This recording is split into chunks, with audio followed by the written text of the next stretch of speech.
సరే, ఏదేమైనప్పటికీ ఇప్పుడు విజయసాయిరెడ్డి గారితో పాటు మరొక వ్యక్తి, టాప్లో వినపడబోతున్నటువంటి మరొక వ్యక్తి అయోధ్య రామిరెడ్డి గారు కూడా రిజైన్ చేయబోతున్నారు అనేటువంటిది కూడా వినిపిస్తుంది. మరి వారు కూడా రిజైన్ చేస్తే, మరి వారి ఆలోచనలు కూడా రిజైన్ వైపు అడుగులు వేస్తే మరి ఏం జరిగిద్ది, ఏం జరగబోతుంది అనేది కూడా చాలా ముఖ్యమైనటువంటి అంశం. సరే, అరబిందోకు సంబంధించినటువంటి కేసు నమోదఅయిన తర్వాత షేర్స్ బదలాయింపు జరుగుతున్న క్రమంలో, ఇటు జగన్మోహన్ రెడ్డి గారు విదేశాలకు వెళ్ళిన క్రమంలో జగన్మోహన్ రెడ్డి గారికి సంబంధించినటువంటి కేసులు సుప్రీంకోర్టులో మరొక బెంచ్కి వెళ్ళి త్వరగా హీరింగ్ జరపండి అని చెప్పని ఆ కేసులను త్వరగా తేల్చండి అని చెప్తున్నటువంటి తరుణంలో మరి ఇటువంటి నేపథ్యంలో, ఇటువంటి పరిస్థితుల్లో మరి విజయసాయిరెడ్డి గారి రాజీనామా రాజకీయాల నుంచి తప్పుకోవడం అనేది నిజంగా ఇదొక సంచలనాలకి కేంద్ర బిందువు కాబోతుంది. శిరీష్ ఉన్నాడా? శిరీష్ ఉన్నారండి, అజిత్ గారు ఉన్నారు. అజిత్ గారు, వంశీ గారు, గుడ్ ఈవినింగ్ అండి. గుడ్ ఈవినింగ్ అండి. గుడ్ ఈవినింగ్ అండి. ఏందండి, ఎందుకని ఒక్కసారిగా విజయసాయిరెడ్డి గారి రాజీనామా అంటే ఏంటి? జగన్మోహన్ రెడ్డి గారికి చెక్ పట్టబోతున్నారా ఏంటి? ఏదో ఖచ్చితంగా ఆయన తీవ్రమైనటువంటి మానసిక క్షోభకి గురయ్యారు. ఆయన అంటే ఉత్తరాంధ్రకి ఆయన పంపించిన తర్వాత ఉత్తరాంధ్ర నుంచి ఒక్కసారిగా ఆయన తప్పించి వైవి సుబ్బారెడ్డి గారిని పంపించినటువంటి క్రమంలోనే ఆయన రాజీనామా చేయాలనుకున్నారనేటువంటి వదంతులు వచ్చాయి. ఆయన ఢిల్లీ పంపించారు. మళ్ళీ తర్వాత లాస్ట్ మినిట్లో మళ్ళీ ఆయన విశాఖ తెచ్చారు. తర్వాత నెల్లూరు ఎంపీగా కంటెస్ట్ చేయించారు. చాలా మలుపులు తిరిగినాయి. కానీ ఆయన పార్టీలో, గత వైఎస్ఆర్సీపీ పార్టీలో 2 సంవత్సరాల కాలంగా ఆయన చాలా దూరంగా ఉన్నారు. ఆయన దూరంగా పెట్టారు. ఆయన పురుగును చూసినట్టు చూశారు. ఆయన్ని పూర్తిగా రాజకీయంగా దెబ్బతీసేటువంటి ప్రయత్నాలు కూడా వైఎస్ఆర్సీపీ పార్టీలో జరిగినాయి అనేటువంటి విమర్శలు ఉన్నటువంటి నేపథ్యంలో ఏంటి ఆయన కదలికలు ఎలా ఉండబోతున్నాయి, ఆయన ఆలోచనలు ఎలా ఉండేటువంటి అవకాశం ఉంది, ఎవరికి నష్టం జరిగే అవకాశం ఉంది, ఎవరికి లాభం జరిగే అవకాశం ఉంది? అజిత్ గారు. వంశీ గారు, అంటే విజయసాయిరెడ్డి గారు నేను కేవలం ఏదో రాజకీయం కోసమో, డబ్బు కోసమో, ఇంకేదో దీనికోసమో నేను రాజీనామా చెయ్యట్లేదు, నేను వ్యవసాయం చేసుకుంటానని చెప్పినప్పటికీ ఒకవేళ ఈరోజు నిన్న కాకినాడ ఇష్యూ కానీ, లేదంటే ఈ పదవులకు సంబంధించి కానీ విజయసాయిరెడ్డి గారు మనస్తాపం చెంది గనక రాజీనామా చేసే పని అయితే, వంశీ గారు, ఫస్ట్ వైఎస్ఆర్ కాంగ్రెస్ పార్టీ అధికారంలోకి వచ్చి రాగానే నెంబర్ 2 ప్లేస్ నుంచి ఆయనకు పక్కన పెట్టారు. ఆ రోజే రాజీనామా చేసి ఉండాల్సింది. అదేవిధంగా ఉత్తరాంధ్ర ముఖ్యమంత్రి అన్న స్థాయి నుంచి, ఉత్తరాంధ్ర నుంచి పూర్తిగా తీసుకొచ్చేసి ఏ బాధ్యతలు ఇవ్వకుండా దాదాపు 7 ఏడాది కాలం పాటు ఉంచారు వంశీ గారు. అప్పుడే రిజైన్ చేసి ఉండాల్సింది. లేదా ఆయన బాధ్యతలు ఫస్ట్ ఉత్తరాంధ్ర నుంచి ఇక్కడికి తీసుకొచ్చి ప్రజా సంఘాల బాధ్యతలన్నీ ఆ తర్వాత అవి తీసేసి చెవిరెడ్డికి అప్పగించినప్పుడు మళ్ళీ రాజీనామా చేసి ఉండాల్సింది వంశీ గారు. అదేవిధంగా అనేక సందర్భాల్లో ఆయన తాడేపల్లి ప్యాలెస్ కి పిలిపించి వైఎస్ భారతి గారే స్వయంగా ఆయన వైఖరి పట్ల, ఆయనకు సంబంధించిన పట్ల అనేక సార్లు ఆమె హెచ్చరించారు అని అన్నారు. అప్పుడే రాజీనామా చేసి ఉండాల్సింది వంశీ గారు. అంటే చాలా సంక్షోభాలు ఆయన పార్టీ వైసీపీ అధికారంలో ఉన్నప్పుడు కూడా ఉన్నాయి, అయినా రాజీనామా చేయాల వంశీ గారు. దాంతోపాటు విజయసాయిరెడ్డి గారు వైఎస్ కుటుంబం ఏ అంశాల మీద అయితే ఈరోజు న్యాయస్థానాలకు సంబంధించి కానీ, కేసుల్ని కానీ ఎదుర్కొంటుందో అన్నింట్లో ఉన్నారు విజయసాయిరెడ్డి గారు, వంశీ గారు. అందులో చివరికి ఆఖరికి వివేక హత్య కేసుకు సంబంధించి కూడా సాయిరెడ్డి గారు అక్కడ లేకపోయినా, సూత్రధారులు, పాత్రధారులు వేటిల్లో సాయిరెడ్డి గారికి సంబంధం లేకపోయినా, అసలు వివేక చనిపోయారని అనగానే మీడియా మొత్తంతో గుండెపోటు వచ్చి చనిపోయారు అని చెప్పడం ద్వారా ఆయనకాయనే వెళ్ళి అందులో ఆ కాంట్రవర్సీలోకి వెళ్ళిపోయారు వంశీ గారు. ఆ కేసులోకి దానికి సంబంధించి సిబిఐ కూడా పిలిచింది. అదేవిధంగా జగన్ కేసులు అన్నిట్లో కూడా ఉన్నారు. అన్నింటిలో కూడా తొలత, ఎందుకంటే జగన్ కేసులు అన్నింటిలో ప్రధానంగా ఒకటి క్విడ్ ప్రోకోకు సంబంధించి, క్విడ్ ప్రోకోలో కూడా మొత్తం కూడా షేర్లకు సంబంధించి ప్రధానంగా రేపు ఈడీ కానీ, సిబిఐ కానీ, న్యాయస్థానాల్లో కానీ ఒకవేళ శిక్ష పడితే ప్రధానంగా ఈ క్విడ్ ప్రోకోల్లోనే ముందుగా షేర్స్ కు సంబంధించిన మ్యానిపులేషన్ వంశీ గారు, మనీ లాండరింగ్ వీటిల్లో శిక్ష పడితే 12 ఏళ్ళు శిక్ష పడిద్ది. కాబట్టి 12 సంవత్సరాలు జైల్లో ఎక్కడున్నాం అనేటువంటి ఉద్దేశంతో అప్రూవర్గా మారాలని ఏమైనా ఆయన ఆలోచనలు ఏమైనా అలా అయ్యుండి ఉండవచ్చా అనేటువంటి ప్రశ్న కూడా ఉత్పన్నం అవుతుంది. సరే, రాజీనామా చేసినటువంటి వ్యక్తి గురించి కొన్ని వ్యాఖ్యలు చేయటం కరెక్ట్ కాకపోయినప్పటికీ కూడా, కొన్ని అంశాల గురించి మాట్లాడటం సమంజసం కాకపోయినప్పటికీ కూడా ఆయన చేసినటువంటి రాజకీయం అంటే ఎటువంటి ఒత్తిడి లేదు, ఎటువంటి ప్రభావం లేదు, లేదా ఏమీ లేకుండా వ్యవసాయం చేయటం కోసం రాజీనామా చేశానని చెప్పని అనటం అనేది చాలా ఆశ్చర్యకరంగా ఉంది. అంతే కదా, ఏమీ లేకుండా ఇప్పుడు బీజేపీలో చేరుతున్నాను, లేకపోతే టీడీపీలో చేరుతున్నాను, జనసేనలో చేరుతున్నాను, లేదా అప్లో చేరుతున్నాను, ఏదో ఒక ఏమీ లేకుండా ఓన్లీ వ్యవసాయం చేయటం కోసమే నేను రాజీనామా చేస్తున్నానంటే అది మరీ ఏదో క్యాలీఫ్లవర్ తీసుకొచ్చి పెట్టినట్టుగా ఉంది తప్ప మామూలుగా అయితే అలా అనిపించట్లేదు. అంటే మామూలుగా అంటే ఆయన తన బాధను వెళ్ళగక్కుకునేటువంటి పరిస్థితుల్లో కూడా లేడు. ఆయన నిజంగా తనకు జరిగిన నష్టాన్నో, తనకు జరిగిన కష్టాన్నో, తనకు జరిగినటువంటి అన్యాయాన్నో, తనకు జరిగినటువంటి అవమానాన్నో, తనకు జరిగినటువంటి వేదనలో చెప్పుకునేటువంటి పరిస్థితుల్లో కూడా ఆయన లేడు అని అంటే ఖచ్చితంగా ఆయన ఎంత కుమిలిపోయి ఉంటాడు, ఎంత బాధపడి ఉంటాడు, ప్రస్తుతం ఎంత భయపడి ఉంటాడు. రెండు కారణాలు ఉండాలి. ఇప్పుడు మనం ఒక విషయంలో మనం నిర్ణయం తీసుకున్నప్పుడు దానికి అవతల వ్యక్తుల కారణం అయ్యి ఉండాలి, లేదా మన వ్యక్తిగత కారణాలు అయ్యన్న ఉండాలి.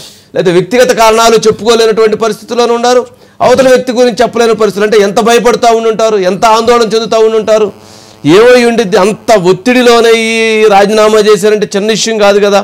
అందుట్లో ఆయన మామూలుగా ఫిరంగులు వచ్చి గుద్దుకున్నా కానీ, బాంబులు వచ్చి మీద పడినా కానీ, అంటే అట్లాంటి సంఘటన జరిగిన ఆయన పెద్దగేమి ఉలకడో పలకడో, పెద్దగేమి ఆయన భయపడేటువంటి వ్యక్తి కాదు, ఆయన వాటికేమి షేక్ అయ్యే వ్యక్తి కాదు. మరి అలాంటిది ఇంత పెద్ద నిర్ణయాన్ని తీసుకున్నారనంటే ఇంకా 3 సంవత్సరాలు ఎంపీగా తన టైం ఉండి కూడా 3.5 సంవత్సరం ఉంది, ఇంకా జూన్ వరకు ఉంది.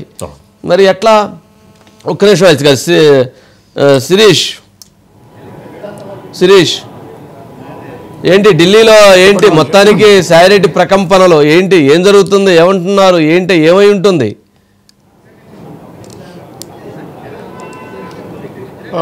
ఒక విజయసాయిరెడ్డే కాదు, వరుసగా మరికొన్ని పేలుళ్ళన్నింటి కూడా వైఎస్ఆర్ కాంగ్రెస్ పార్టీలో సంభవించే అవకాశాలు ఉన్నాయి. కొద్దిసేపు క్రితం అయోధ్య రామిరెడ్డి రాజీనామా చేశారు.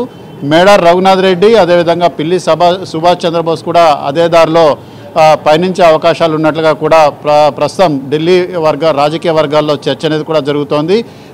దాదాపుగా ఒక 7-8 నెలల నుంచి కూడా వీళ్ళు సేఫ్ ఎగ్జిట్ కోసం కూడా ప్లాన్ చేస్తున్నట్లుగా కూడా సమాచారం. దానిలో భాగంగానే ముందుగా విజయసాయిరెడ్డి రాజీనామా చేశారు, ఆ తర్వాత అయోధ్య రామిరెడ్డి, ఆ తర్వాత మిగిలిన వాళ్ళు కూడా అదే బాటలో పయనిస్తారన్న ప్రచారం. బీజేపీతో టచ్ లో ఉన్నారు. బీజేపీలోకి అయోధ్య రామిరెడ్డి కూడా రిజైన్ చేసేసారా? ఆయనకు సంబంధించిన ప్రకటన అనేది కూడా వచ్చింది. ఆయన ఇప్పుడే ఆయనకు సంబంధించిన ప్రకటన అనేది కూడా వచ్చింది. ఆయన ప్రస్తుతం విదేశాల్లో ఉన్నారు. మీకు అన్నింటికంటే ముఖ్య విషయం ఏంటంటే ఈరోజు వక్ఫ్ బోర్డు సవరణ బిల్లుకు సంబంధించి జాయింట్ పార్లమెంటరీ కమిటీ జరిగింది. ఆ జాయింట్ పార్లమెంటరీ కమిటీలో విజయసాయిరెడ్డి సభ్యుడు ఈరోజు సమావేశానికి అటెండ్ అయ్యారు. అటెండ్ అయిన తర్వాత ఇక అకస్మాత్తుగా ట్వీట్ చేశారు. ట్వీట్ చేసిన తర్వాత ఇంటి నుంచి ఆయన మాయమయ్యారు. అంటే ఆయన ప్రస్తుతం ఢిల్లీలో ఎక్కడ ఉన్నది తెలియదు, ఫోన్ స్విచ్ ఆఫ్, అదేవిధంగా ఎక్కడికి వెళ్ళారు అనేది కూడా అంచర్లకు కూడా తెలియదు, మీడియాతో మాట్లాడే అవకాశాలు ఏంటి కూడా లేవు. ఈ ట్వీటే ఫైనల్. ఇంకా ఈ విషయంలో ఎట్లాంటి కూడా ప్రకటన చేసే అవకాశాలు లేవని చెప్పేసి కూడా ఆయన సన్నిహిత వర్గాలు కూడా చెప్తున్నాయి. అయితే రేపు రాజీనామా చేస్తానని చెప్పినప్పటికీ ఇప్పటికే రాజీనామా లేఖ అనేది కూడా రాజ్యసభ చైర్మన్కు పంపించేందుకు ఏర్పాట్లేంటి కూడా చేసినట్లుగా మరొక ప్రచారం అనేది కూడా జరుగుతోంది. అయితే ఎప్పుడైతే వైఎస్ఆర్ కాంగ్రెస్ పార్టీ దారుణ పరాజయం పాలైందో ఆ తర్వాత విజయసాయిరెడ్డి ఇంట్లో ఒక సమావేశం జరిగింది. ఆ సమావేశంలో ఇప్పుడు నేను చెప్పిన ఎంపీలందరూ కూడా ఆ రోజు సమావేశానికి అటెండ్ అయ్యారు. వాళ్ళంతా కూడా అధినేత తీరుపైన తీవ్ర స్థాయిలో ఆగ్రహాన్ని వ్యక్తం చేశారు. అంటే విజయసాయిరెడ్డి రెండోసారి రాజ్యసభకు ఎప్పుడైతే ఎన్నికయ్యారో ఆ ఎన్నికయ్యే టైం నుంచి కూడా ఆయనలో తీవ్ర స్థాయిలో అసంతృప్తి అనేది కూడా ఉంది. ఎందుకంటే వైఎస్ కుటుంబంలో ఎవరినో బతిమలాడుకుంటే తప్ప రెండోసారి రాజ్యసభ పదవి అనేది కూడా రాలేదు. వాళ్ళని బతిమలాడిన తర్వాత మాత్రమే రాజ్యసభ పదవి అనేది కూడా వచ్చింది. ఎప్పుడూ కూడా కృతజ్ఞతలు చెప్పని వ్యక్తి ఆ వ్యక్తికి కృతజ్ఞతలు ఆ సందర్భంగా చెప్పడం అనేది కూడా జరిగింది. అప్పటి నుంచే ఒక రకంగా చూసినట్లయితే రెండోసారి రాజ్యసభ పదవి ఇచ్చే సమయంలో డోలాయమానంలో పెట్టారు. అంటే రాజ్యసభ పదవి ఇవ్వాలా లేదా, ఒకానొక దశలో అయితే నిరాకరించారన్న చర్చ అనేది కూడా జరిగింది. దాంతో ఆయన తీవ్ర అవమానానికి కూడా గురయ్యారు. అయితే ఆ సమయంలో ఆయన చేసిన అసభ్యకరమైన అనూహ్యమైన పదజాలంతో చేసిన ట్వీట్ల గురించి ప్రస్తుతం ఉన్న ఎంపీలు కొంతమంది, వేరే పార్టీలో ఉన్న ఎంపీలు కొంతమంది ఆయన నేరుగా కూడా అడగడం జరిగింది. ఇలాంటి ట్వీట్లు చేసేటప్పుడు మీకు ఎలాంటి ఇబ్బంది అనిపించడం లేదా, మీరు ఎందుకు ఇలాంటి ట్వీట్లు చేస్తున్నారని అడిగినప్పుడు కూడా ఇది నేను నేరుగా చేస్తున్న ట్వీట్లు కాదు, నాపై ఒత్తిడి చేసి ఒకానొక దశలో నా ప్రమేయం లేకుండా ఇలాంటి ట్వీట్లు చేస్తున్నారని చెప్పేసి కూడా ఆయన చెప్పుకొచ్చిన పరిస్థితి అనేది కూడా ఉంది. అయితే ఆ తర్వాత నేను నాపై ఉన్న కేసుల విషయంలో కానీ లేకపోతే ఇతరతర విషయంలో కానీ న్యాయ పోరాటం చేస్తాను, నేను పారిపోను, నేను వీటన్నింటినీ కూడా ఎదుర్కొంటానని చెప్పిన వ్యక్తి సడన్గా అస్త్ర సన్యాసం అనేది కూడా ఎందుకు చేశారనేది కూడా ప్రస్తుతం చర్చ అనేది కూడా జరుగుతోంది. అయితే ఆయన చేసిన ట్వీట్లో 3 పాయింట్లు కనుక గమనించినట్లయితే, ఒకటి, పవన్ కళ్యాణ్ నాకు చిరకాల మిత్రుడు, ఆయనతో నాకు చిరకాల మిత్రత్వం అనేది ఉంది అని చెప్పేసి అందులో ఒక విషయాన్ని స్పష్టం చేశారు. రెండోది, నారా చంద్రబాబు నాయుడు గారి కుటుంబంతో తనకి ఎటువంటి విభేదాలు అనేటివి కూడా లేవు, నేను ఎప్పుడు కూడా వ్యక్తిగత విభేదాలను కూడా పెట్టుకోలేదనేది. శిరీష్, ఇప్పుడు విజయసాయిరెడ్డి గారు, అట్లాగే అయోధ్య రామిరెడ్డి గారు, పిల్లి సుభాష్ చంద్రబోసు, వారితో పాటు మేడ మల్లికార్జున రెడ్డి, ఇంకా మిగిలింది స్వయం బాబురావు, ఆయన ఒక అతను ఉన్నట్లున్నారు. అంటే ఇక వీళ్ళందరూ రిజైన్ చేస్తే వైఎస్ఆర్ వైవి సుబ్బారెడ్డి, పరిమళ నత్వాని గారు, అంటే అది ఊరక పేరుకే ఉన్నా కానీ అదంతా బీజేపీ అకౌంటే కదా, ఊరక పేరుకే ఇటు ఉన్నట్లు, అది ఊరక అది వాళ్ళ కోటాలో ఇచ్చారు. ఇక వైవి సుబ్బారెడ్డి గారు రిజైన్ చేయకపోవచ్చేమో, లేక ఆయన ఈ ప్రస్తుతం ఉన్నటువంటి కేసుల నేపథ్యంలో ఆయన కూడా ఏమన్నా మరి ఆచితూచి అడుగులు వేస్తారేమో. కానీ ఇప్పుడు వీళ్ళు 5గురు అయితే ఎగ్జిట్ అవటం అని అంటే ఖచ్చితంగా దీని వెనక రాజకీయపరమైనటువంటి పొలిటికల్ వ్యూహం జరిగుండిద్ది. ఇది ఎప్పుడో తెలుగుదేశం కూటమి ప్రభుత్వం వచ్చినప్పుడే, వచ్చిన 2 నెలలకే 3 నెలలకే ఇట్లాంటి ఒక ఇది వచ్చింది. ఎంపీలు రిజైన్ చేసి ఒక 4 ఎంపీలని బీజేపీ తీసుకోబోతుంది, ఒక ముగ్గురు ఎంపీలని టీడీపీ తీసుకోబోతుంది, జనసేన పార్టీకి ఒక 2-2 ఎంపీలు వేయబోతున్నారు అని ఒక పెద్ద వదంతులు ఇవన్నీ కూడా వచ్చినాయి. దాని సందర్భంగా ఒక 2 ఎంపీలు రిజైన్ చేశారు. మిగిలిన వాళ్ళు చేయాలనుకుంటున్నటువంటి తరుణంలో మొత్తానికి ఏం జరిగిందో ఏమో, జగన్మోహన్ రెడ్డి గారు వాళ్ళందరినీ ఆపేయటం జరిగింది అనేది ఉంది. బట్ అది ఇప్పుడు ఇంప్లిమెంటేషన్ అయినట్లుంది. అంటే మొన్న అమిత్ షా గారు విజయవాడ వచ్చారు, చంద్రబాబు నాయుడు గారితో కలిసి ఆ రోజు పవన్ కళ్యాణ్ గారు చంద్రబాబు కలిసి భోజనం చేశారు. మరి ఆ సందర్భంగా ఈ చర్చ రావటం, ఆ సందర్భంగా ఈ విధంగా అడుగులు వేయమని చెప్పటం, ఆ నేపథ్యంలోనే ఆ సందర్భంలోనే ఈ ఈక్వేషన్కి అడుగులు పడినాయా, మరి అలాంటి సన్నివేశం చోటు చేసుకుందా, అలాంటి పరిస్థితులు ఏర్పడినాయా?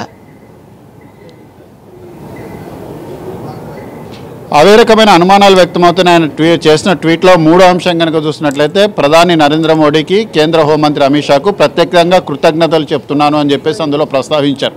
ఆయన ప్రస్తుతం ఉంటున్నది వైఎస్ఆర్ కాంగ్రెస్ పార్టీలో, వాళ్లకు ప్రత్యేకంగా కృతజ్ఞతలు చెప్పాల్సిన అవసరం ఏమొచ్చింది, కృతజ్ఞతలు చెప్తూ ప్రత్యేకంగా ట్వీట్ చేయాల్సిన అవసరం ఏమొచ్చింది అనేది కూడా ఇప్పుడు పొలిటికల్ సర్కిల్స్లో తీవ్రంగా జరుగుతున్న చర్చ. ఎందుకంటే ఆ వైఎస్ఆర్ కాంగ్రెస్ పార్టీకి సంబంధించిన పార్లమెంటరీ పార్టీ నేతగా జగన్మోహన్ రెడ్డి ప్రతినిధిగా ఆ కేంద్ర ప్రభుత్వంతో ఆయన మాట్లాడడం జరిగింది, ఇవన్నీ చేశారు. కానీ వ్యక్తిగతంగా ఆయన ఎప్పుడూ కూడా వెళ్ళలేదు. అట్లాంటిది వాళ్ళిద్దరికీ ప్రత్యేకంగా అందులో కృతజ్ఞతలు చెప్పడం అనేది ఇప్పుడు రాజకీయ వర్గాల్లో హాట్ టాపిక్గా మారింది. దానిపైన చర్చ అనేది కూడా జరుగుతోంది. ఆయన వ్యవసాయం, మీరు అన్నట్లుగానే వ్యవసాయం చేస్తానంటున్నారు. ఆ వ్యవసాయం అనేది రాజకీయపరమైన వ్యవసాయమా, మీడియా వ్యవసాయమా, ఇంకే వ్యవసాయం? ఏదైతే వైఎస్ఆర్ కాంగ్రెస్ పార్టీలో అంతర్గతంగా ఉన్న అసంతృప్తికి, అంటే అధినేతపై ఉన్న అసంతృప్తికి ఇది పరాకాష్ట అని చెప్పొచ్చు. వెంటనే ఓడిపోయిన తర్వాత ఢిల్లీలోని ఆయన నివాసంలో తీవ్ర స్థాయిలో చర్చ అనేది కూడా జరిగింది. చెప్పినా కూడా వినలేదు, వినకుండానే ఈ విధమైన పరిస్థితిని తెచ్చుకున్నాడు. ఆయన మునిగిపోతూ మనల్ని కూడా ముంచాడు. దానివల్ల మనం కూడా ఇబ్బందులు ఎదుర్కొంటున్నాం.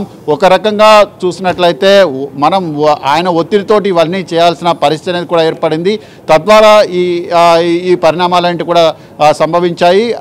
అదేవిధంగా పార్టీలో ఇంటర్నల్గా కూడా తనను కార్నర్ చేశారు. తనపై ప్రచారం, తనపై జరుగుతున్న ఇంటర్నల్ గా కుట్ర అనేది ఒకటి జరిగి ఓకే. ఇప్పుడు జరుగుతున్నటువంటి పరిణామాలను బట్టి రాజ్యసభ సభ్యులు రిజైన్ చేసేసి భారతీయ జనతా పార్టీలోకి వెళ్ళిపోతే, అదేవిధంగా పార్లమెంట్ సభ్యులు రిజైన్ చేసేసి భారతీయ జనతా పార్టీలోకో టీడీపీలోకో జనసేనలోకి వెళ్ళిపోతే, అదేవిధంగా 11 మంది అసెంబ్లీలో ఉన్నటువంటి 11 మంది శాసనసభ్యుల్లో జగన్మోహన్ రెడ్డి గారు రారనుకోండి, మిగిలినటువంటి 10 మందిలో ఒక 7-8 మందో శాసనసభ్యులు రిజైన్ చేసేసి ఇటు టీడీపీ, జనసేన, బీజేపీలోకి కూటమి ప్రభుత్వంలోకి జాయిన్ అయిపోతే, ఇక అంటే వైఎస్ఆర్సీపీ పార్టీని డైరెక్ట్గా పొలిటికల్గా ఇటు బీజేపీలోకి మెర్జ్ చేయటం, ఇటు టీడీపీలోకి జనసేనలోకి మెర్జ్ చేయటమే కదా. అప్పుడు ఎమ్మెల్యేలు ఎంపీలు అందరూ వెళ్ళిపోతే పొలిటికల్గా ఆటోమేటిక్గా ఇది జరిగిపోయినట్లే కదా.